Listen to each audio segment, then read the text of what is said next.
یوسف نے کہا یہ عورت ہی مجھے پھسلا رہی تھی، اور عورت کے قبیلے ہی کے ایک شخص نے گواہی دی کہ اگر اس کا کرتا آگے سے پھٹا ہوا ہو تو عورت سچی ہے اور یوسف جھوٹ بولنے والوں میں سے ہے، اور اگر اس کا کرتا پیچھے کی جانب سے پھاڑا گیا ہے تو عورت جھوٹی ہے اور یوسف سچوں میں سے ہے۔ قال ہی راودتنی عن نفسی، اس نے مجھے میری ذات سے ورغلانے کی کوشش کی ہے۔ وشہد، اب ظاہر ہے جب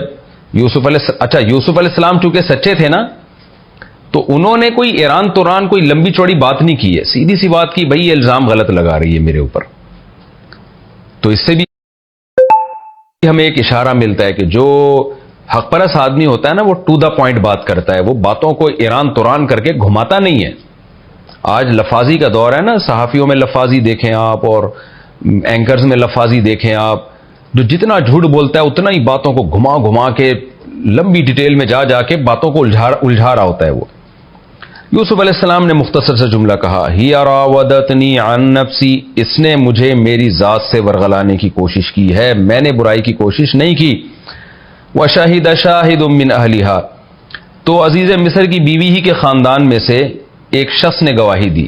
یہ کون تھا؟ حدیث سے پتہ چلتا ہے یہ بچہ تھا۔ نبی صلی اللہ علیہ وسلم نے فرمایا 4 بچے ایسے ہیں جو بچپن میں جنہوں نے جو بولے ہیں، اور ایک روایت میں آتا 3 بچے ایسے ہیں، تو ان میں ایک یوسف علیہ السلام کے شاہد کا بھی تذکرہ ہے۔ اب یہ بچہ بالکل دودھ پیتا بچہ تھا یا نابالغ بچہ تھا، اس کے بارے میں مفسرین کی دونوں رائے ہیں۔ اگر یہ دودھ پیتا نابالغ بچہ تھا، دودھ پیتا بچہ تھا، پھر تو اس کا بولنا ہی ایک قسم کا معجزہ ہے، اور وہ یوسف علیہ السلام کے لیے وہ بہت بڑی گواہی ہے، کیونکہ ظاہر ہے دودھ پیتا بچہ، جیسے حضرت عیسیٰ علیہ السلام نے ماں کی گود میں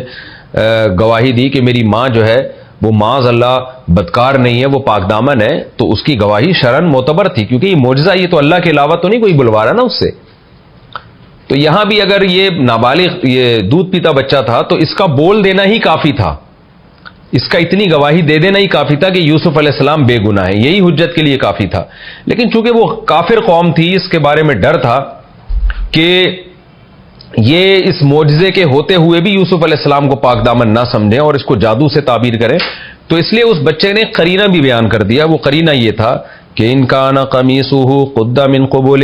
کہ بھئی اگر قمیص سامنے سے پھٹی ہوئی ہے تو پھر یہ زلیخا سچی ہے اور معاذ اللہ یہ یوسف علیہ السلام جھوٹے ہیں، اور ان کان قمیصہ قد من دبر، اگر قمیص پیچھے سے پھٹی ہوئی ہے تو یہ سچ بول رہی ہے، یوسف علیہ السلام سچے ہیں اور زلیخا جھوٹ بول رہی ہے۔ دیکھیں اصولی طور پر، یعنی پہلے تو میں یہ بتا دوں ایسا قرینہ کیوں، اس لیے کہ جب کرتا پیچھے سے پھٹا ہے تو اس کا مطلب یوسف علیہ السلام آگے بھاگ رہے تھے، زلیخا پیچھے تھی، اور اگر آگے سے پھٹا ہے تو اس کا مطلب یہ کہ یعنی معاملہ اس کے برعکس ہے۔ تو پیچھے سے کرتا پھٹا ہونا تو بہرحال اس کی علامت ہے کہ یوسف علیہ السلام آگے بھاگ رہے تھے، اگرچہ آگے سے کرتا پھٹا ہونا کسی چیز کی بھی علامت نہیں ہے، لیکن اس نے یعنی ایک بات کو مکمل کرنے کے لیے یہ بات کہی ہے۔ تو یہ ایک قرینہ ہے اس بات کا کہ یوسف علیہ السلام سچے ہیں اگر کرتا پیچھے سے پھٹا ہوا ہے۔ لیکن خوب سمجھ لیں، کسی پر زنا کی تہمت کے لیے یہ دلیل کافی نہیں ہے شرعی طور پر کہ کرتا اس کا آگے سے پھٹا ہے یا پیچھے سے پھٹا ہے، اس کی بہت ساری وجوہات ہیں، یعنی یہ کوئی شرعی دلیل نہیں ہے، خوب سمجھ لیں۔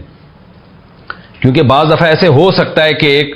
مرد جو ہے وہ عورت سے زنا کی کوشش کر رہا ہو اور اپنا کرتا خود اپنے ہاتھ سے پیچھے سے پھاڑ لے، تاکہ بعد میں جب میں پکڑا جاؤں تو میں یہ کہہ سکوں کہ میں آگے بھاگ رہا تھا، یہ پیچھے تھی۔ تو یہ کوئی دلیل نہیں ہے شرعی طور پر، اس لیے زنا میں کی تہمت میں ان چیزوں کا شرعاً کوئی اعتبار نہیں ہے۔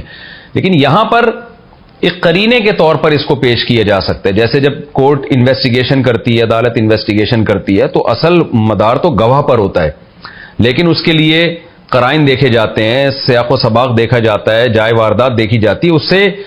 جج جو ہے صحیح فیصلے تک پہنچنے میں یہ تمام چیزیں اس کے لیے معاون اور مددگار ہوتی ہیں۔ تو یہ چیزیں ایک صحیح فیصلہ کرنے میں معاون اور مددگار تو ہو سکتی ہیں، لیکن ان پر یقینی حکم کا مدار نہیں ہوتا۔ تو یقینی یہ تھا کہ وہ بچہ جو تھا وہ معجزے کے طور پر بولا ہے۔ دوسری بات یہ کہ اگر وہ بچہ بڑا ہو چکا تھا، نابالغ تھا بچہ، مگر یہ کہ بولنے کے قابل تھا وہ، تو بھی یہاں پر یہ بات ہے کہ پھر یہ اس کا بیان یہ بھی ایک قسم کا قرینہ ہے کہ ایک سمجھدار بچہ تھا جس نے یہ کہا کہ بھائی ٹھیک ہے، اس بات کا امکان تو موجود ہے کہ کوئی شخص بھاگنے کے بعد اپنا کرتا خود بخود پیچھے سے پھاڑ لے، لیکن ظاہر ہے اتفاقی واقعات میں اس طرف کسی کا دماغ نہیں جاتا. جب ایسے دوڑ لگ رہی ہوتی ہے اور کرتا پیچھے سے پھٹا ہے تو یہ واضح قرینہ اس بات کا ہے کہ زلیخا کی طرف سے زیادتی ہوئی ہے. جب تک کہ وہ اپنے آپ کو صحیح ثابت کرنے کے لیے کوئی اس سے مضبوط قرینہ پیش نہیں کرتی تو ہم اسی کو غلط سمجھیں گے. تو اگرچہ یہ یقین کے درجے میں نہیں ہے